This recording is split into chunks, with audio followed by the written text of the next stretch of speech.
A partir de este momento, los invitamos a formar parte de esta mesa donde se componen y descomponen los problemas del país.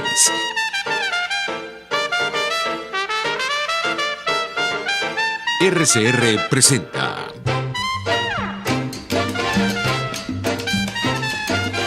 Buen Provecho.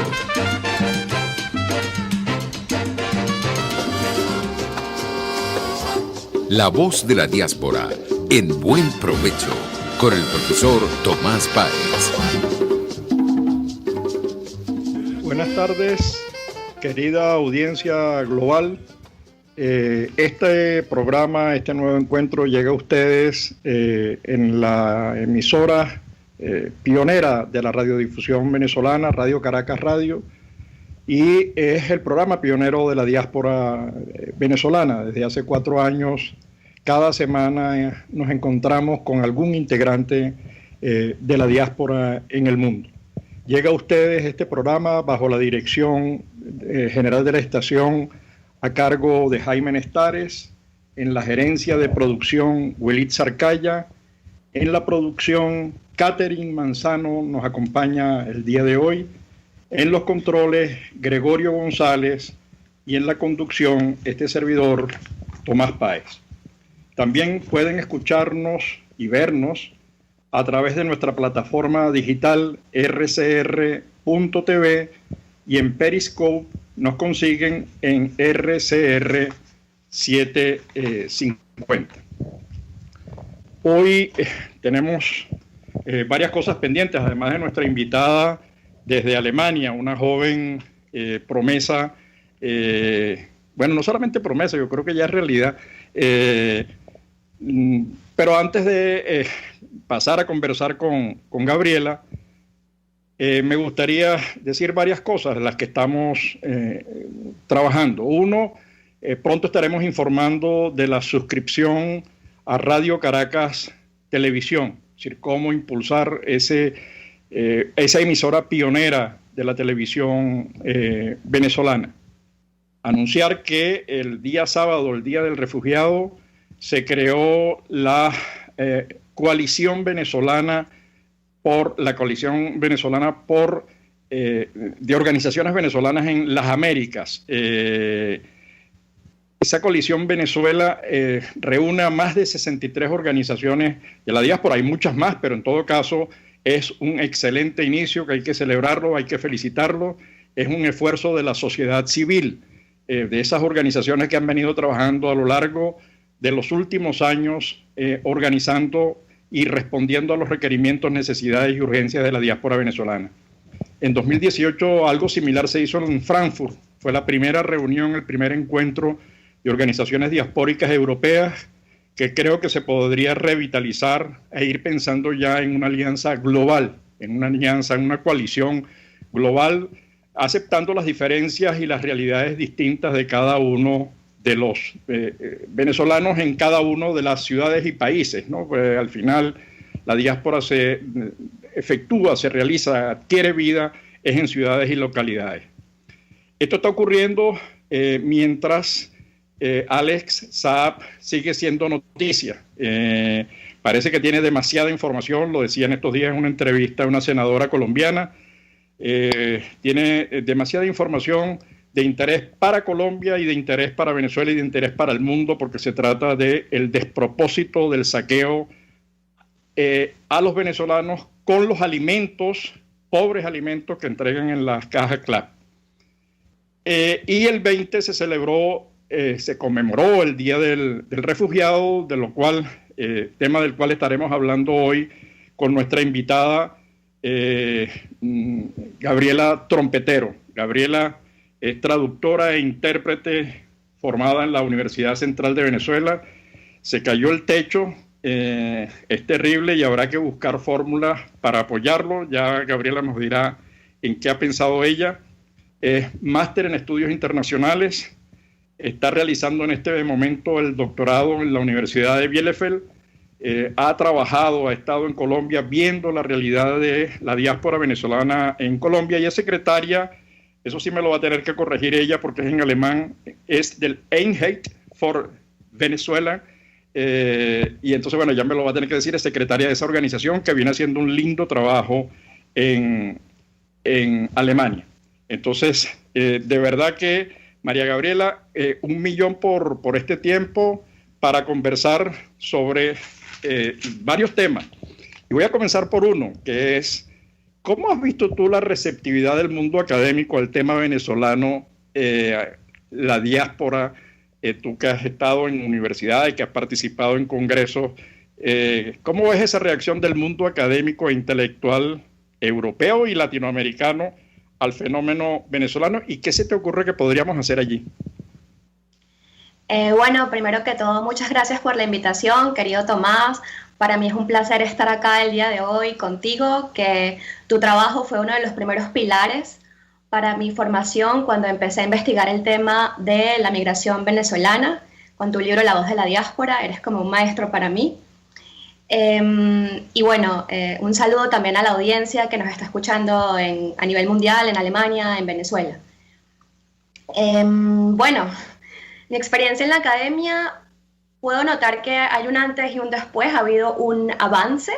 Cuando empecé la maestría de estudios interamericanos en la Universidad de Bielefeld, es una maestría interdisciplinaria, sentía mucho rechazo para escuchar lo que estaba pasando en Venezuela. Tanto de algunos profesores, no fueron todos, como de algunos estudiantes con, digamos, ideales de izquierda. Yo era vista como yo siempre quería ser una voz para hablar sobre la crisis venezolana, la situación por la que emigramos. A veces quería dar a entender que yo era una chica rica o privilegiada que estaba hablando cosas que no eran ciertas. Y fue una lucha interesante, sobre todo a nivel personal, porque era mi primera vez en el mundo de las ciencias sociales, ya que, como bien lo dijiste, yo era humanista, yo me formé como traductora e intérprete. Y en efecto, sí fue difícil, algunos profesores ponían mucha resistencia al tema, que eso no era así, que era el imperio, y bueno, todo este discurso que ya sabemos que existe, ¿no? Sin embargo, esto ha cambiado porque creo que ya la realidad venezolana no la puede esconder nadie. Creo que ya incluso el académico que hoy en día niegue la crisis venezolana queda mal parado porque no puedes tapar el sol con un dedo, ¿no? Entonces sí he visto bastantes avances. Sin embargo, sigue habiendo mucha resistencia, y no lo digo solo yo, lo he comentado con colegas en Estados Unidos, en Francia, que es bastante difícil, pero bueno, estamos luchando para que a través de las ideas, ¿no? La lucha de las ideas, creo que es muy importante el trabajo que estamos haciendo los investigadores venezolanos en el mundo, para a través de las ideas y los argumentos dar a entender que no se trata de izquierdas y derechas, sino que se trata de un régimen criminal. Gabriela, eso que tú has dicho me vincula con el tema en Latinoamérica, digamos. Yo recuerdo, creo que tú eras todavía muy niña, posiblemente ni siquiera habías nacido, con el tema de cuando Pinochet, el golpe de Pinochet en Chile, pero también la dictadura cubana. Entonces es un silencio, es colocarse de perfil frente a lo que ocurre. Y a mí me llama la atención porque en toda la literatura, en toda la investigación que se hace sobre el tema de la diáspora o de las diásporas, se menciona como responsable al capitalismo, al neoliberalismo, además sin explicar en qué consiste eso del neoliberalismo, sino que eso es una palabra maldita, cargada no sé de qué, sin explicarlo, y dejan por fuera el tema del socialismo. Y sin embargo,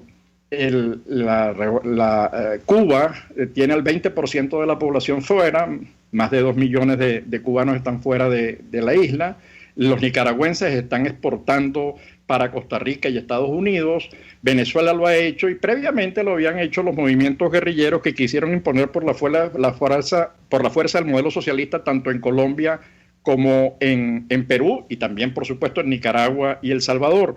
Entonces, me llama la atención, y creo que pareciera que necesitamos hacer algo en ese terreno, seguir reforzando lo que se ha hecho, lo que ustedes están haciendo, lo que vienen haciendo los investigadores, porque necesitamos refrescar esto, ¿no? Digamos, a mí me abruma el silencio tan estruendoso de instituciones de ciencias sociales frente a lo que ocurre en Venezuela, y eso llama la preocupación. y lo veo en España, lo veo en Francia, me ha tocado vivirlo junto a ti en Alemania cuando tuve la ocasión de estar en Bielefeld. Entonces creo que allí hay un terreno para hacer cosas. Entonces no sé si es por un tema de ceguera, es un tema de ideología, es un tema de compinches, de sanguijuela, de gente que ha disfrutado, que ha viajado. Yo no sé, ¿cuál explicación tienes tú allí antes de entrar al tema que nos ocupa con más fuerza?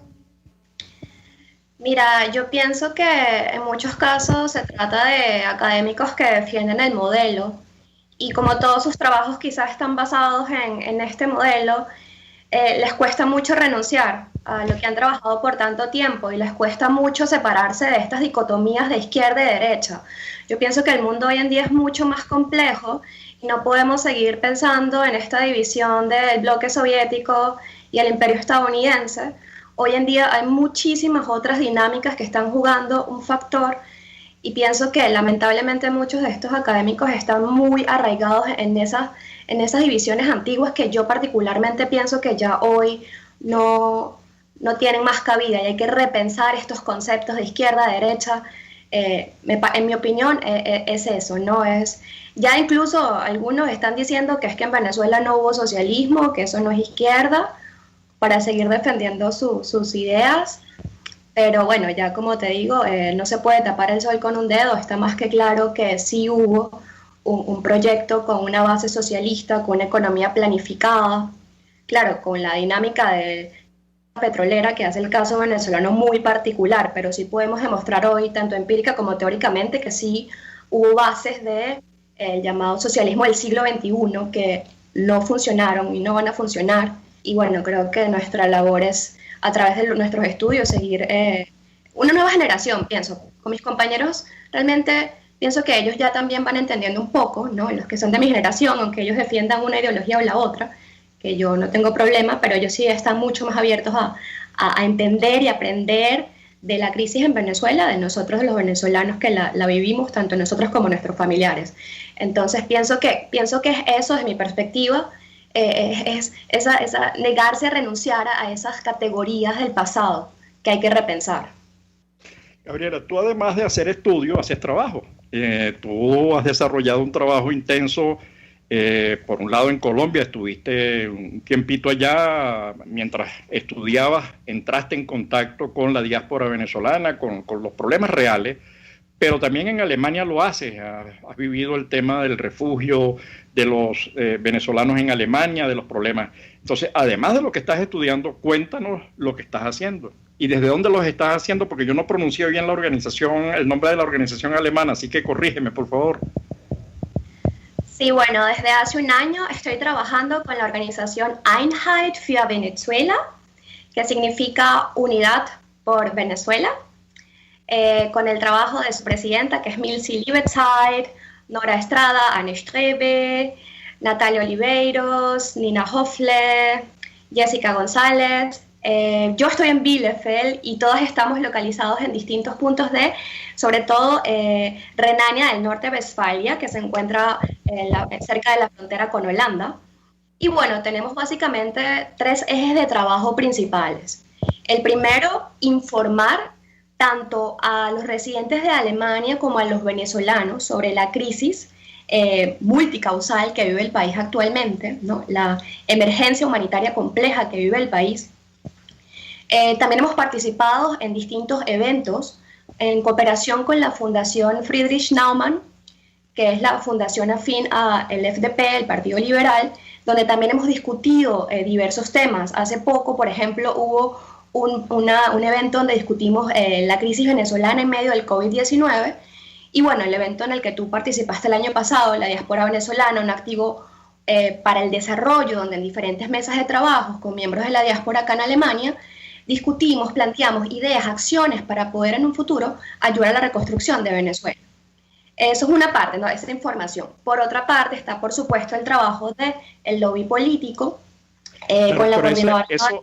De eso me vas a hablar en el siguiente segmento porque tenemos que hacer un corte para ir a publicidad. Pero déjalo allí porque lo voy a complementar con la pregunta relacionada con el tema que a ti tanto te preocupa también, que es el de los refugiados. El día sábado se celebró el Día del Refugiado, entonces quisiéramos que también ahondaras allí. Entonces, en el siguiente segmento, por favor. Usted escucha Buen Provecho por RCR.tv, la radio que se ve. Sintonícenos a través de Periscope, @RCR750, la radio que se ve. El doctor José Eduardo Troconis y sus especialistas invitados le ayudarán a obtener cada semana el secreto para mejorar su calidad de vida en RCR Salud. Usted podrá comprobar la veracidad de las tradicionales técnicas y últimas tendencias que se divulgan acerca de la salud y la medicina en nuestra sociedad. Hay mucho más dedicación y hay mucho más experiencia. Tenemos las herramientas. RCR Salud, todos los domingos, a partir de las 10 de la mañana, por RCR 750 AM.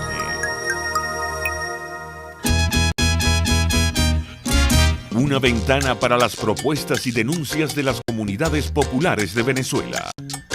Evelyn Martínez y la Red de Ciudadanos llegan debatiendo problemas y promoviendo soluciones. Es el Radar de los Barrios.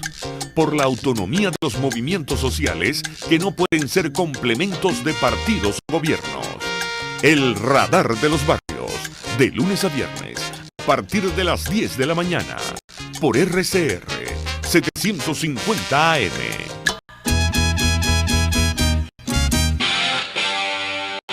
RCR 750 AM. Porque lo bueno une.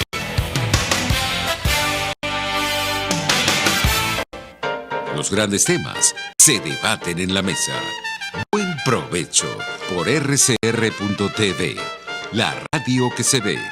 Y síganos en Twitter, @RCR750. Ya de regreso con Gabriela Trompetero. Ella es, además de estudiante de doctorado, trabajadora insigne en el tema de la diáspora venezolana y secretaria de la organización alemana impronunciable para mí, que se llama Unidad por Venezuela, al lado de gente muy linda como Milce, a quien conozco desde hace unos cuantos años. Y habíamos dejado en el aire, nos estaba comentando aquellas actividades, las líneas de trabajo de la unidad y de la organización, pero al mismo tiempo ya comenzaba a hablar del tema de los refugiados. Yo creo que este es un punto fundamental para todo el tema de la diáspora venezolana fundamentalmente en Latinoamérica, pero no exclusivamente en Latinoamérica. Tiene que ver con el Pacto de Ankara, tiene que ver con los acuerdos de Nueva York en 2016, tiene que ver con el acuerdo de Marrakech, en Marruecos, el pacto por las diásporas en el mundo, por la movilidad, reforzando el de la movilidad. Entonces, Gabriela, dale continuidad a lo que venías hablando, perdona la interrupción. Bueno, pasando al trabajo de Einheit, uno de los ejes de trabajo fundamentales para nosotros ahorita es el apoyo a los migrantes y refugiados venezolanos en Alemania. Voy a hablar específicamente del tema de los solicitantes de refugio y asilo en Alemania. Estamos preocupados porque, según las cifras de la Agencia Federal para el Migrante y el Refugiado, acá en Alemania, desde el mes de enero hasta el mes de mayo, de las solicitudes que se han trabajado, el 62% han sido negadas. Estoy hablando de solicitudes de refugio de los venezolanos, ¿ok?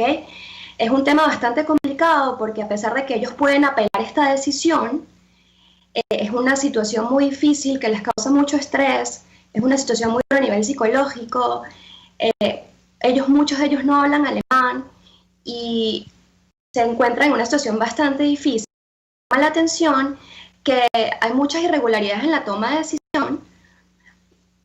Estamos preparando un informe que queremos llevar a los diferentes parlamentarios del Bundestag, del Parlamento alemán, para informarles, por una parte, la crisis multicausal, las razones por las que los venezolanos huyen y necesitan protección internacional. Y por otra parte, la complejidad, las dificultades, los retos que enfrentan los solicitantes de refugio en Alemania. Obviamente estamos muy agradecidos, tanto los solicitantes del refugio como los porque Alemania da una mano al refugiado, pero la situación es difícil porque en muchos casos ellos no tienen personal en los refugios que hable español. Y bueno, la negativa pareciera indicar que la complejidad del tema venezolano avanza tan rápido y cambia tan rápido que para un funcionario alemán es difícil, ¿no?, llevar el registro de estos cambios y darle sentido a la crisis para poder dar una respuesta positiva, ¿no? Entonces esto es lo que nos preocupa ahorita. Estamos trabajando en ese informe para llevarlo a las autoridades pertinentes.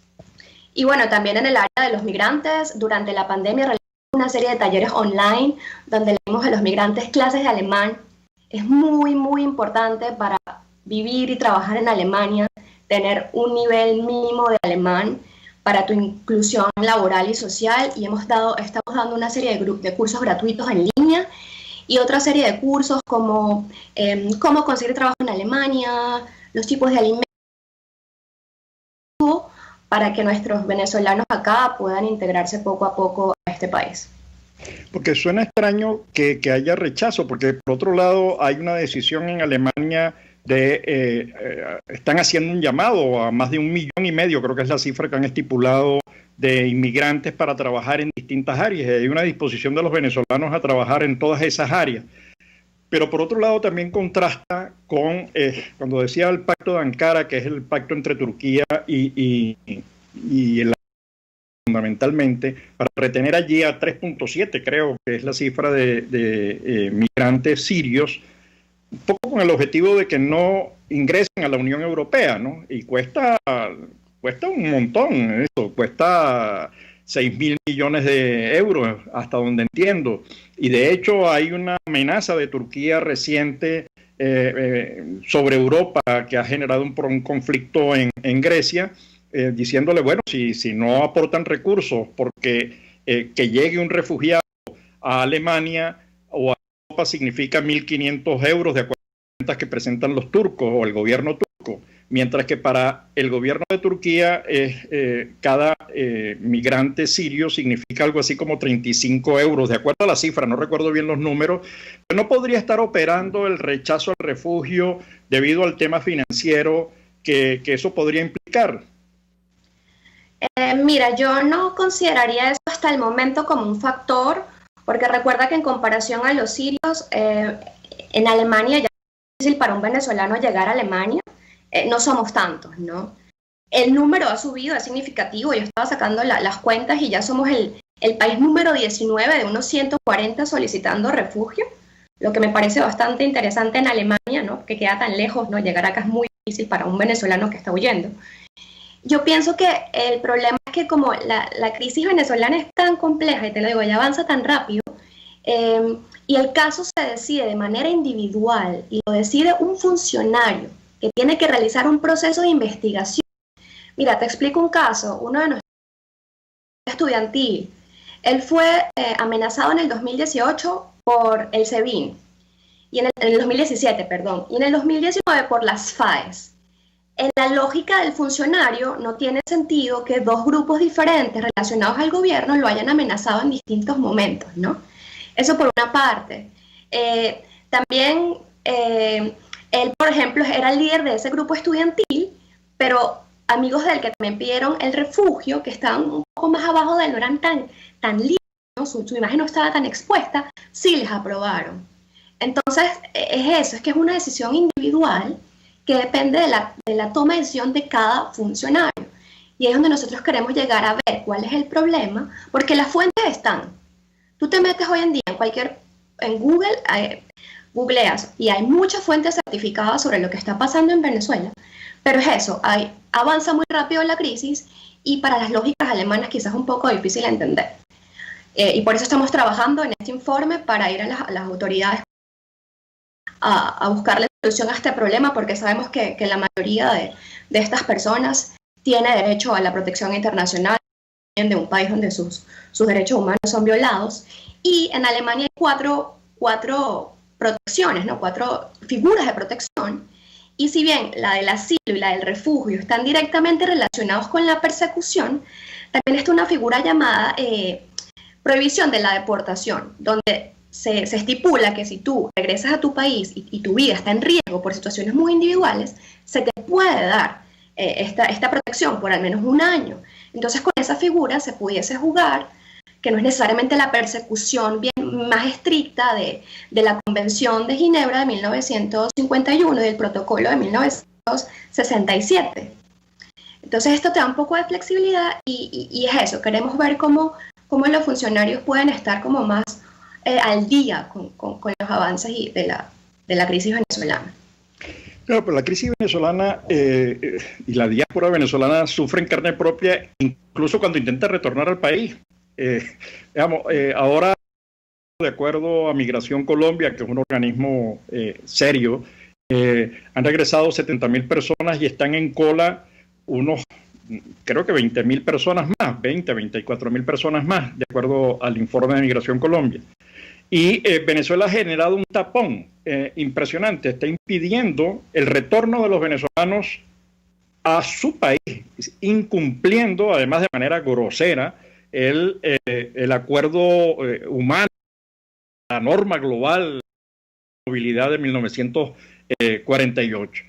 Está estableciendo cuotas de ingreso, cantidad de personas a retornar y días de retorno, ¿no? Es una cosa, el tapón lo pone Venezuela, es decir, Venezuela, me imagino que no quiere que regresen porque el segundo rubro de ingresos del país son las remesas, pero es que las remesas van a verse afectadas también por todo el tema del coronavirus.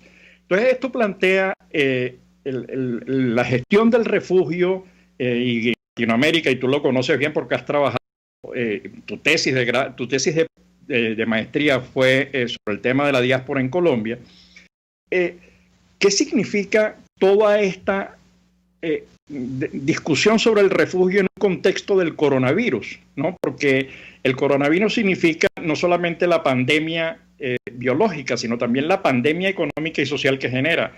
En el caso peruano estamos hablando no solamente del número de fallecidos, sino que dentro del 75% de la fuerza de trabajo que lo hace la informalidad no es capaz de convivir con la cuarentena. Eso le hace daño porque necesita movilizarse y generar los recursos al día. Entonces, quedarse sin recursos es parte de lo que explica la decisión de los venezolanos, de algunos venezolanos, porque sigue el número creciendo. La ACNUR dice que nosotros somos 5 millones y algo, la cifra nuestra en el observatorio es 6 millones y tanto de venezolanos. Si sumamos los 2 millones que hay en Colombia, más el millón en Perú, más los 500.000 en Chile, más los 500.000 en Estados Unidos, ya eso nos da, excede los 5 millones, agregando los 700.000 que hay casi el millón que hay en Europa. ¿Cómo ves tú, que has estado preocupada por todo, que has discutido, que has analizado, que le has dedicado, le has metido el diente al tema? ¿Cómo estás viendo tú el futuro del refugio venezolano en Latinoamérica?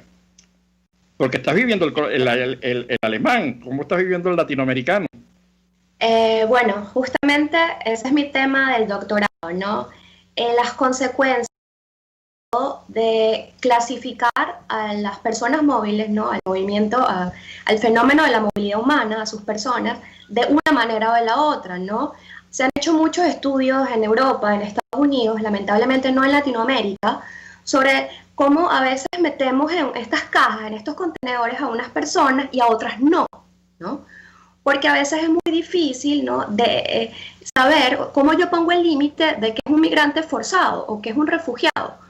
Una persona solamente que es pedida, como lo indica la Convención de Ginebra del 51, por motivo de su raza, de su opinión política, su religión, etcétera, o como en el caso de la Declaración de Cartagena de 1984, que nació en el contexto de la guerra civil en Centroamérica, donde ese término, ese concepto tan fijo se extendió para poder también incluir a personas que huyen por haber sido amenazadas por violencia generalizada, agresión extranjera, conflictos internos, violación de los derechos humanos, humanos u otras circunstancias que han perturbado gravemente el orden público.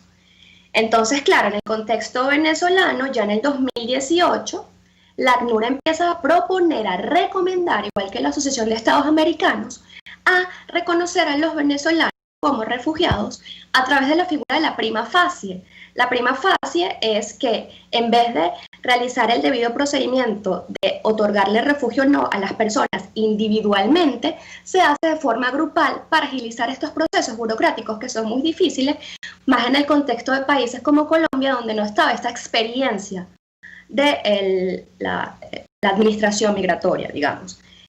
Y hay muchas propuestas, pero de hecho me llama la atención cuando yo hacía las entrevistas para mi tesis de maestría y hablaba con uno de los integrantes en aquel momento de la gerencia de frontera, y yo le decía, ¿por qué existe esta recomendación? Ustedes, el Estado colombiano, no los acepta como refugiados. Y me decía que hay una serie de complicaciones. Diferenciar, por ejemplo, a un refugiado en Villa del Rosario, en unas ciudades o pueblos con muchas necesidades, puede generar una serie de roces, ¿no? Tensiones, con las poblaciones locales que también enfrentan una serie de problemas de acceso a servicios públicos, educación, salud, pobreza, desigualdad, etc. Desde mi perspectiva, por supuesto que sería ideal reconocer a nuestra población venezolana como refugiados, pero es un tema muy complicado, con muchos grises. Además, recordemos que la migración venezolana, siendo hoy en día el segundo flujo migratorio a nivel mundial, es la menos financiada. Yo estoy impactada, yo estaba viendo unas cifras del Coordinación para la Migración y el Refugio venezolano.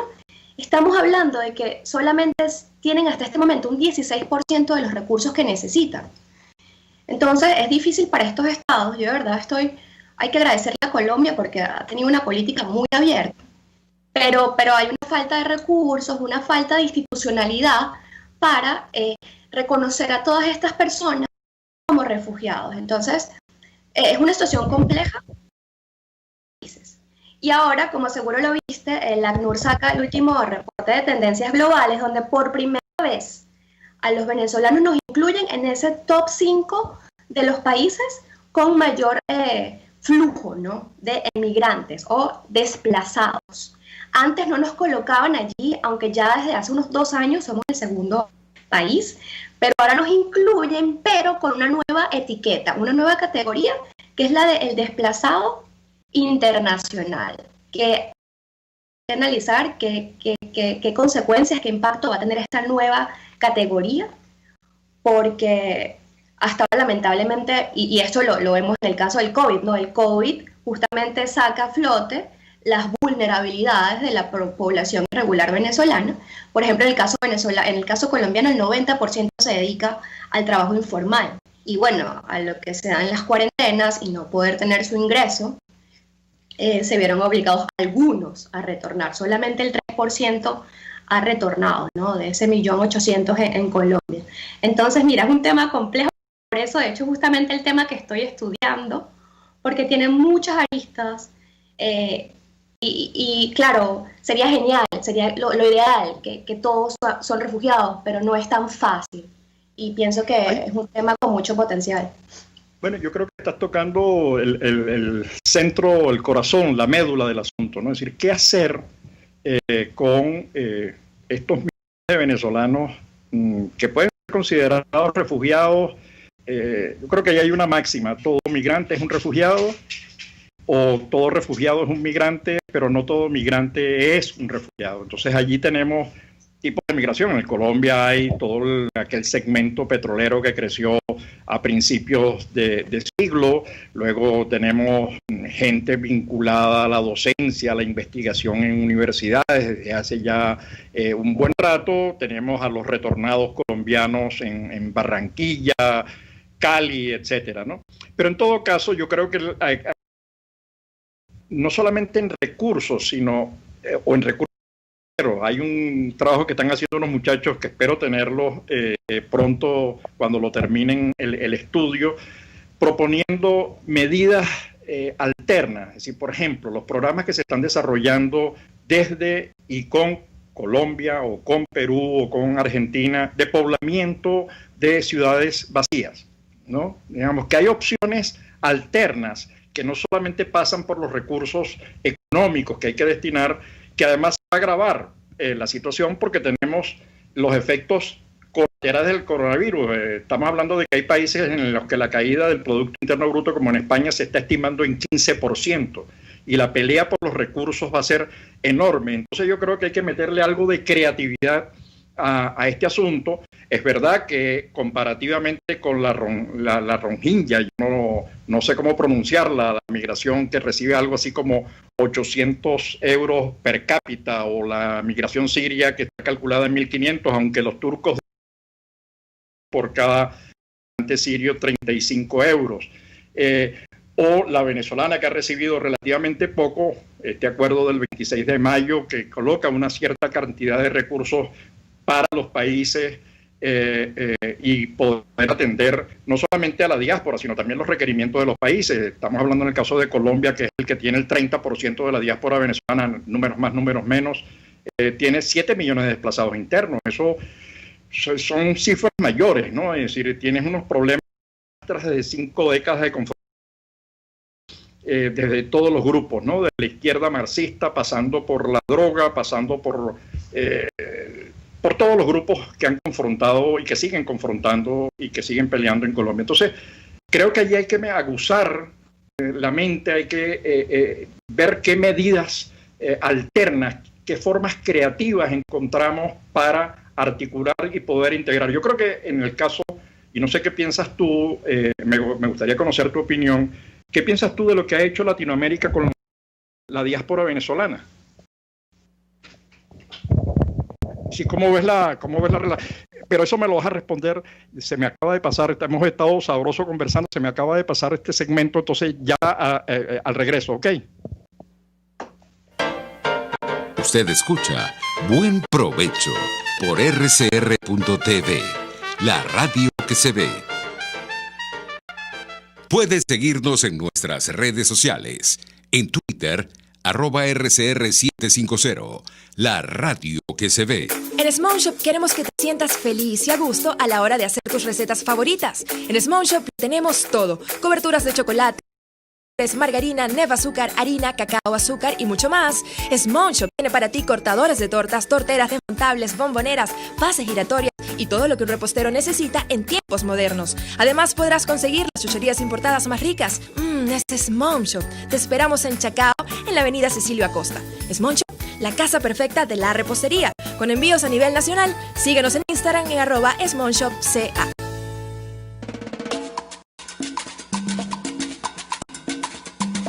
Fuerza que nos activa, fuerza que une a un país que quiere cambio.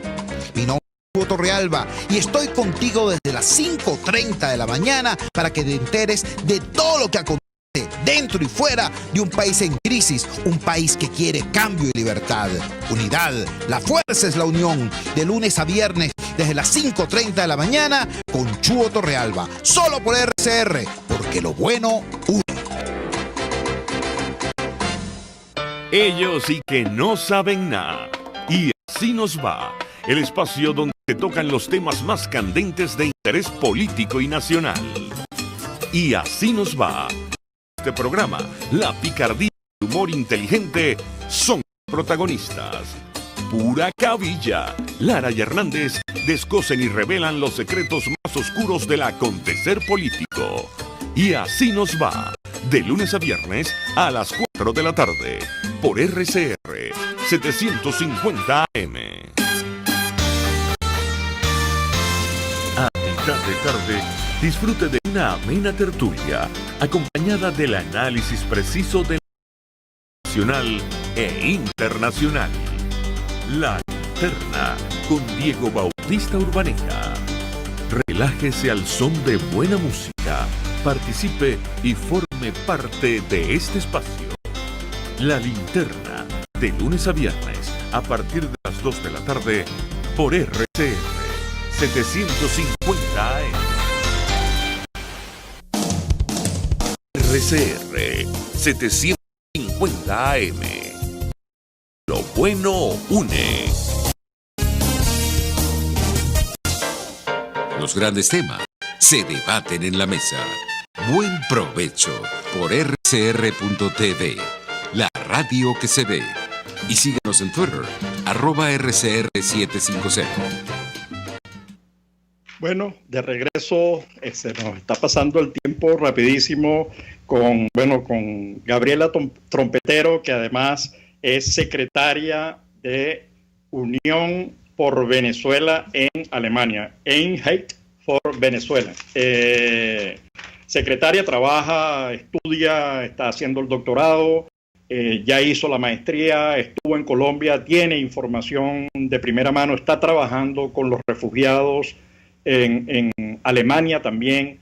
Sí que tiene una visión muy interesante, además vivida, no es leída, es vivida, ha discutido, ha polemizado. Yo creo que eso vale oro, ¿no? Bailado no se lo pueden quitar a nadie.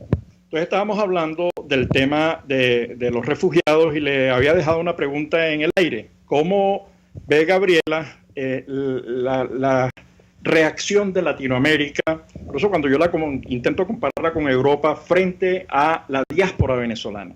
¿Cómo la ves tú? ¿Cómo la evalúas? ¿No? ¿Cuáles son tus percepciones? ¿Cuáles son tus ideas sobre el tema? Me gustaría conocerlas y que nuestra audiencia las conociera. Bueno, en un primer lugar, pienso que fue una respuesta ante todo de solidaridad, de acogida.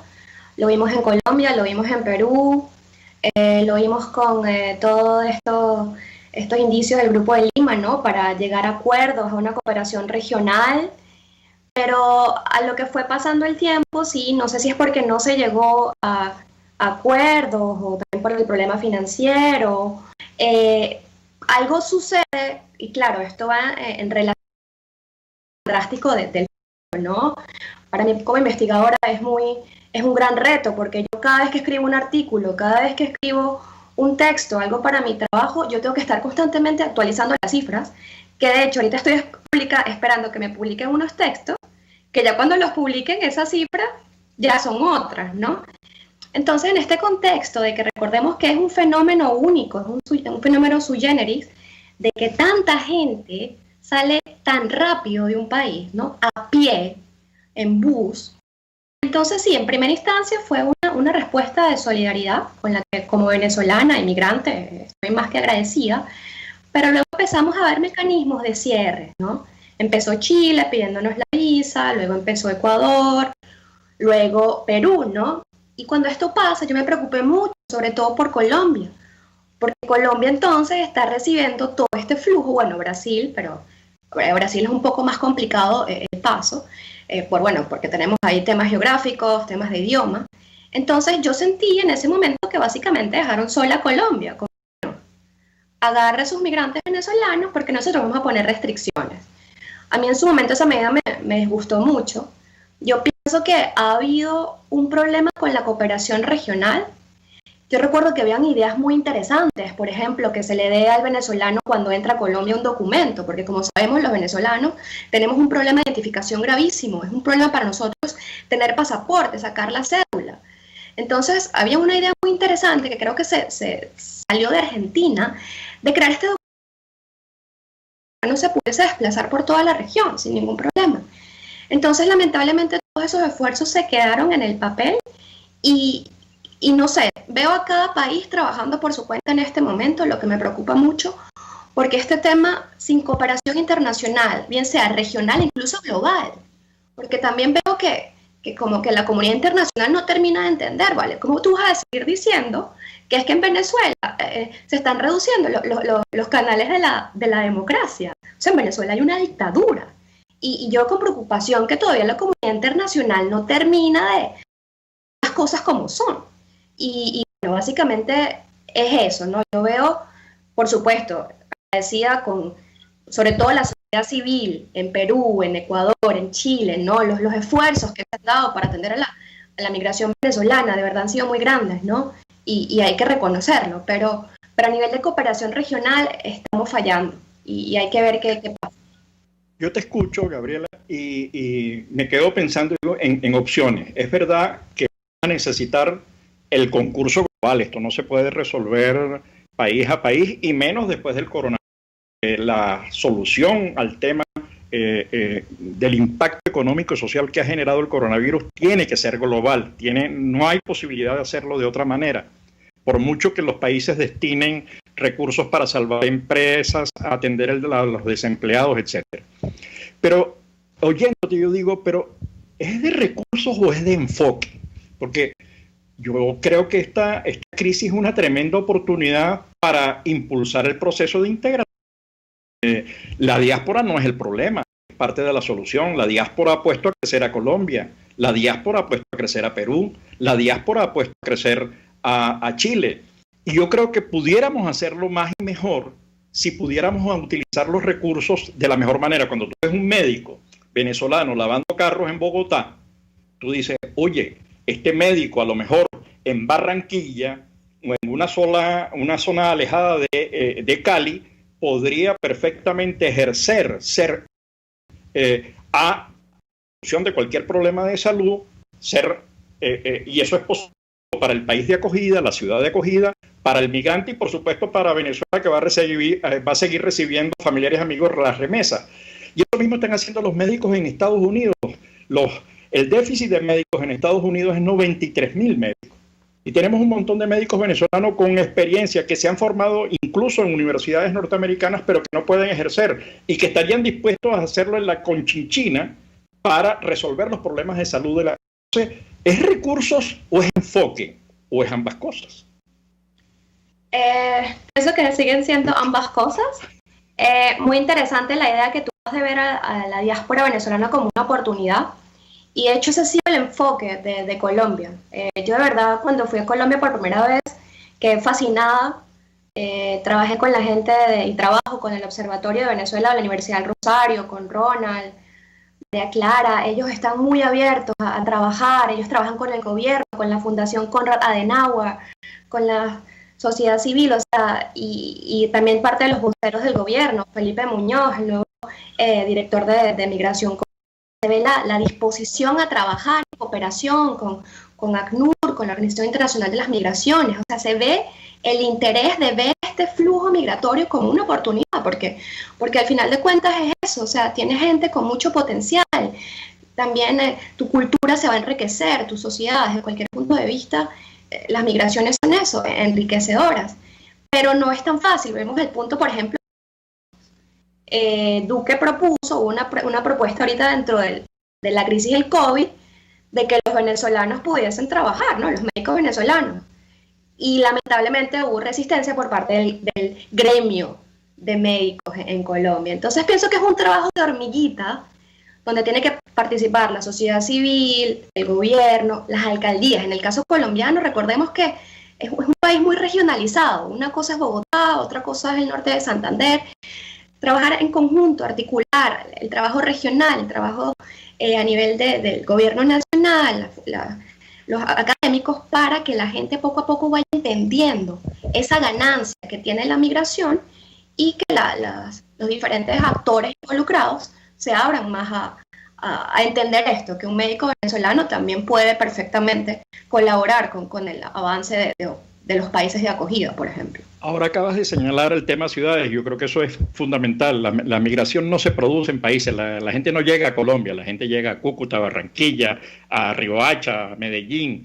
Y los impactos son diferenciales. No es lo mismo el 4% de la población en Bogotá a representar el 30% de la población en Cúcuta, ¿no? Los efectos son diferenciales. Además, las instituciones son distintas.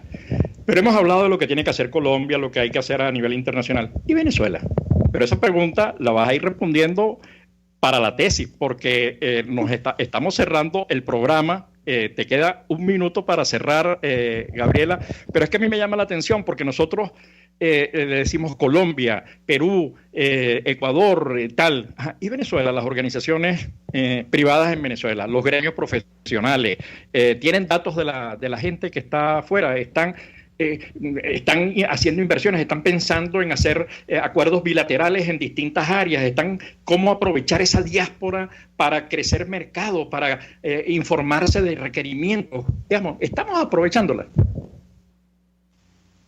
Te lo dejo. No, cierra como tú quieras, no. De verdad que difícil. Esa pregunta sale para otro trabajo de doctorado o de maestría. no, es que estamos conversando y se me ocurrió cuando estamos hablando me Sí. parece que es importante. No, sin duda yo estoy convencida de que los principales actores en la resolución de esta tragedia, de este conflicto, somos nosotros los venezolanos. O sea, en cualquier lugar del mundo donde estamos, nosotros tenemos que ser la voz, nosotros tenemos que ser el lobby político, hablar con la gente, informarles y mantener esa información viva, porque por ejemplo aquí en Alemania ya no llega tanta información sobre Venezuela hasta que pasa algo tremendo. Entonces la gente piensa que ya todo está mejorando. No, nosotros los venezolanos somos los encargados de mantener viva la discusión, de articular, como tú muy bien dices, cómo nosotros desde afuera vamos a ayudar en un futuro a recuperar al país, porque lo que se va a necesitar para recuperar a Venezuela es muchísimo, ¿no? Porque la destrucción, yo recuerdo siempre que como tú dijiste en una presentación, no caen unas bombas, pero es una destrucción, quién sabe si peor que la misma que se da en Siria, ¿no? Porque el retroceso en todos los niveles en Venezuela es dramático y los venezolanos somos los principales actores, tanto en Venezuela, de verdad, como sé que me están escuchando las personas en Venezuela, de verdad, gracias a los que siguen allá luchando cada día, a pesar de la represión, a pesar de las dificultades, a pesar de esa emergencia humanitaria compleja. Y aquí en Alemania, desde Einheit für Venezuela, nos consiguen por Twitter, por Facebook. Estamos abiertos para cualquier duda que tengan. Y también cualquier empresario en Alemania que tenga alguna idea en diferentes áreas para ayudar a mejorar la situación y a salir de esa crisis, pues que nos contacten y estamos más que abiertos para entablar estas conversaciones que son más que necesarias, porque de esto vamos a salir los venezolanos, básicamente, pienso yo. Gracias, Gabriela, de verdad, por el mensaje, por el contenido, por el trabajo que haces. Te tendremos en una nueva ocasión porque de verdad, además te felicitamos por todo lo que estás haciendo. Gracias a todos, gracias a nuestra querida audiencia global y nos seguimos viendo el próximo lunes a la misma hora. Y saludos a la diáspora venezolana en Alemania y por supuesto a la gran Milsi y a la querida Gabriela. RCR presentó Buen Provecho. Síganos en Twitter en @RCR750. RCR 750 AM, porque lo bueno une. RCR presentó